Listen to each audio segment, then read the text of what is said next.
జుట్టు కోసం ఎంతైనా ఖర్చు పెడతారు కదా, అంచేత బాదం పప్పులు ఒక 10-15 రోజు నానబెట్టుకు తినండి. బరువు ఎక్కువ ఉన్నవారు ఇవి కొంచెం తగ్గించి తినండి, 10-15 తినండి. ఇక బరువు సంబంధం లేదనుకునేవారు ఎవరైనా సరే ఈ బాదం పప్పుల్ని తినేటప్పుడు 15, 20, 30, 40, 50 బాదం పప్పులు తినాలన్నా తినవచ్చు అనమాట. మీరు ఏమి ఇబ్బంది లేదు.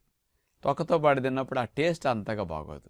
అందుకని ఇంట్లో ఎవరైనా నానాక ఒలుసుకుంటే మీకు మీరు తినొచ్చు, లేకపోతే ఎవరైనా ఒలిసి పెట్టినా అట్లా పెట్టేస్తే సరిపోతుంది అనమాట. ఈ పప్పుల్ని ఫ్రూట్స్తో పాటు తినండి.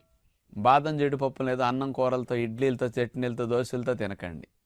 అయితే ఏదైనా మాంసం గుడ్లు తినేటప్పుడు తినకండి. వీటిని ఫ్రూట్ కాంబినేషన్తో తినేసేయండి. చక్కగా ఉదయం కానీ సాయంకాలం కానీ మనం ఫ్రూట్స్ తింటాం కదా, ఈ నట్స్ తిని ఫ్రూట్స్ తినొచ్చు అనమాట.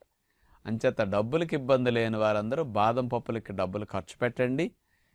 మరి వీటిని నానపెట్టుకుని ఇంట్లో పిల్లలు, పెద్దలు, ముసలి